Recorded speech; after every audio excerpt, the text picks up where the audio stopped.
Feynman technique to memorise, हालांकि ये पहले भी डिस्कस किए, मैंने नंबर 1 टेक्निक है ये। Feynman technique basically great physicist थे रिचर्ड फिनमैन, उन्होंने दी थी, ये साइंटिफिकली प्रूवन है।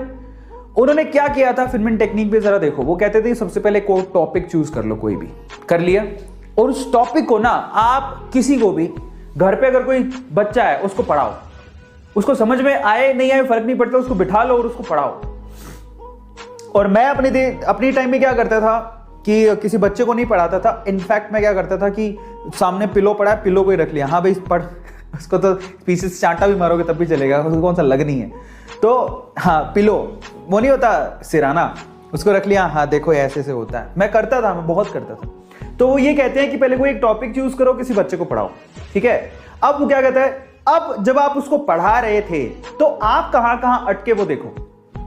भाई कोई चीज पढ़ा रहे होते हो तो आप देखो कि आप अटके कहां।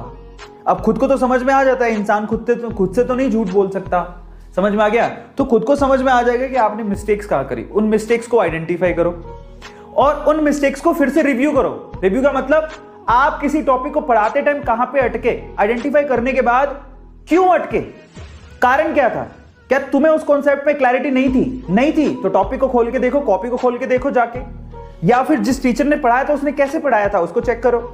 रिव्यू करने के बाद फिर से उस टॉपिक को उस बच्चे को पढ़ाओ या सिराने को पढ़ाओ। समझ में आ गया? जिस वक्त आप खुद सेटिस्फाई हो जाओगे कि नहीं यार अब तो मैंने जो पढ़ाया बेसिकली वो प्रॉपरली उसे भी समझ में आ गया होगा, क्योंकि मैं इस चीज को समझ पा रहा हूं, तो समझ लेना वो टॉपिक आपको अच्छे से याद हो जाएगा।